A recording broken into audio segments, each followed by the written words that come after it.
Hello, नमस्कार. श्री स्वामी समर्थ. मी रेश्मा तुम्हा सगळ्यांचं रेश्माच्या दुनियादारीमध्ये पुन्हा एकदा स्वागत करते. तर तुम्हाला टायटल बघून समजलंच असेल, ही नवीन गाडी घेतलेली आहे अजून एक आपण. तर तिची पूजा करण्यासाठी आम्ही इथं आलेलो आहे.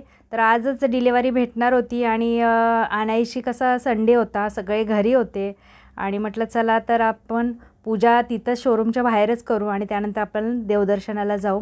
तर बघा आम्ही सगळे शोरूमच्या बाहेर आलेलो आहे.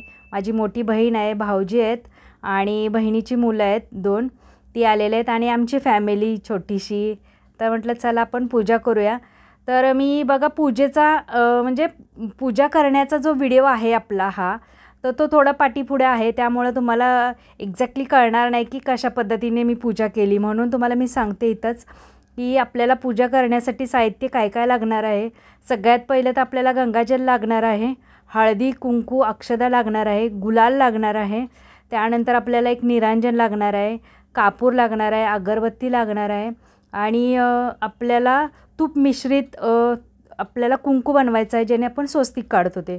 4 लिंबू लागणार आहेत आपल्याला, लिंबू मिरची गाडीला बांधण्यासाठी, हार लागणार आहे, नैवेद्यासाठी आपल्याला पेढे लागणार आहेत किंवा मिठाई तुम्ही कोणतीही आणू शकता, एक नारळ लागणार आहे आणि एक रक्षासूत्र आपल्याला लागणार आहे, जे आपल्याला तिथं आपण बांधू शकतो गाडीला. तर इथं बघा आमचं की सेलिब्रेशन चालू आहे, फोटो वगैरे काढणं हे चालू आहे. सगळ्यांच्या हस्ते आपण सगळं सेलिब्रेशन करणार होतो. त्याचबरोबर आमची उत्सव मूर्ती ज्यांच्या हातून आम्ही ही की सेलिब्रेशन किंवा गाडी घेणार आहे, ती माझी मोठी बहीण आणि भाऊजी, त्या दोघांच्या हातूनही काढायचं होतं.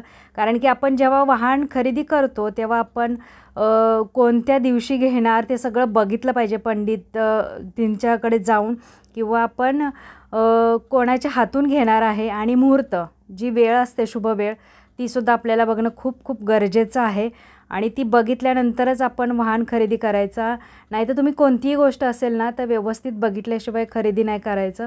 तर बघा तिथं आपली की सेलिब्रेशन झाल्यानंतर आता इथं मी सगळे पूजेचे जे साहित्य आहे ते सगळं इकडेच घेऊन आलेले, कारण इथंच पूजा करून आम्ही इथूनच देवदर्शनासाठी जाणार होतो बाहेर, त्यामुळं काही घरी आम्ही घेऊन गेलो नाही, काय नाही. तर इथंच आम्ही ठरवलं की इथंच काय असेल ती पूजा करायची आणि आपण जायचं. तर बघा ही आहे आमच्या आहोंची साथीदार, म्हणजे साथी. तिचं नाव आम्ही साथी ठेवलं आहे कारण की ती सोबत असणार, त्यामुळं आम्ही तिचं नाव साथी ठेवलेलं आहे. सगळ्यात पहिला बघा हार घालून घेतला आहे गाडीला आणि ही लिंबू मिरची आहे ते आम्ही आता तिथं बांधणार आहे. माझ्या बहिणीला खूप खूप आनंद झाला, ती आतमध्येच जाऊन बसलेली अभी मजा आएगा ना भिडो. आणि कारण तिच्याच हस्ते आम्हाला हे सगळ्या गोष्टी करायचं होतं, तिचंच नाव आलेलं होतं की तिच्या हस्ते केलं तरी चालेल म्हणून. तर भाऊजींनी बघा इथं लिंबू मिरची बांधून घेतलेली आहे आणि सगळ्यात पहिलं आपल्याला गाडीचं इंजिन असते त्याची पहिली पूजा करून घ्यायची असते. तर गंगाजल आपल्याला सगळीकडे असं शिंपडायचं, चारही बाजून आपण वाहनाच्या असे गंगाजल असं शिंपडायचं, पण असं गोल फिरायचं नाही, गाडीला असा म्हणजे गोल फेरी होईल, येडा होईल असं करायचं नाही. आपल्याला चारही साईडनं आपल्याला जाऊन गंगाजल असं शिंपडायचं आहे. हे गंगाजल आम्हाला प्रयागराजमध्ये आता कुंभमेळा झालेला नाही, तिथून माझ्या बहिणीच्या मुलांना आणलेलं आहे. ते गंगाजल आम्हाला इथं उपयोगी बघा पडलं. बहिणीच्या हातून इथं आपल्याला इंजिनची मी पूजा करून घेतलेली आहे, कारण की मला ती शुभ आहे, त्यामुळे मी तिच्याच हातून सगळ्या गोष्टी ह्या केलेल्या आहेत. तर सगळ्यात पहिलं बघा हळदी कुंकू वगैरे लावून घेतलं तिनं, फूल अक्षदा वाहून घेतल्या आणि जे तूप मिश्रित कुंकू होतं ना त्यांनी असं स्वस्तिक बघा भाऊजींनी असं काढून घेतलेलं आहे. आपल्याला तूप मिश्रित कुंकवानीच ह्या गोष्टीची पूजा करायची, म्हणजे स्वस्तिक काढणं किंवा टीका लावणं हे सगळं त्याच कुंकवानी करायचं असते, ते शुभ असतं. तर त्यानंतर बघा मी पण पूजा करून घेतली. इथं काय होत होतं एक प्रॉब्लेम, बाजूनी गाड्या खूप जात होत्या, म्हणजे तो परिसर आहे शोरूमचा, तिथं खूप अशा गाड्या ये जा चालू होती त्यांची. आणि दुसरी गोष्ट म्हणजे ना दिवाच राहत नव्हता, हवा खूप खूप जास्त होती. आम्ही खूप जास्त प्रयत्न करत होतो दिवा सांभाळायचा. तर बघा इंजिनची पूजा झाल्यानंतर आपल्याला पूर्ण अशी गाडीची पूजा करायची आहे, म्हणजे आपल्या गाडीच्या बोनेटवर आपल्याला स्वस्तिक असं काढून घ्यायचं आहे.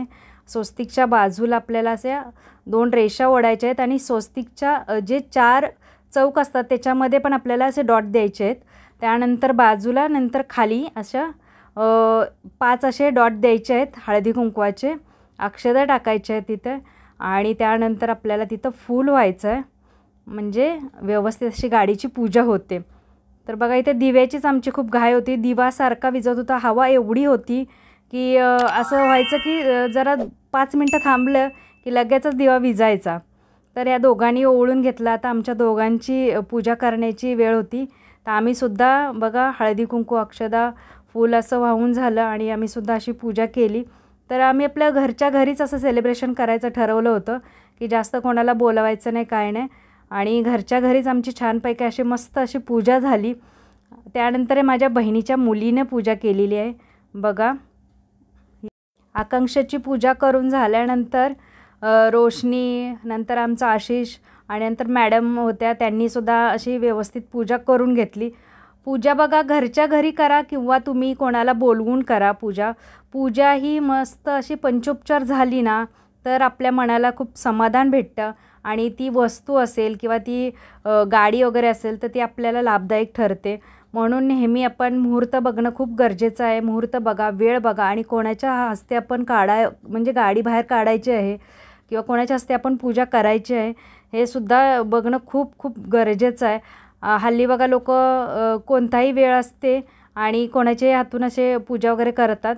तर तसं न करता तुम्ही असं एकदा करून बघा.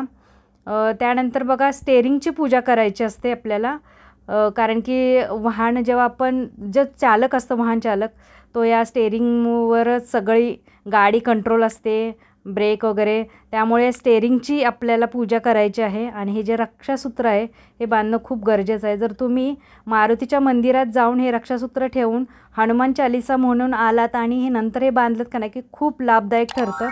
तर त्यानंतर बघा कापूर आरती करायची होती मला, पण कापूर ना विझतच होता. जरा लावला ना की थोड्या वेळ झालं की विजायचा.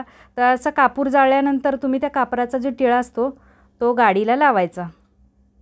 गाडीच्या चारी चाकांच्या खाली लिंबू ठेवलेत आणि त्यानंतर बघा माझ्या बहिणीच्या हातून म्हणजे स्टार्ट करायची होती गाडी आणि तिची मज्जा आम्हाला खूप येत होती कारण की ती खूप घाबरत होती.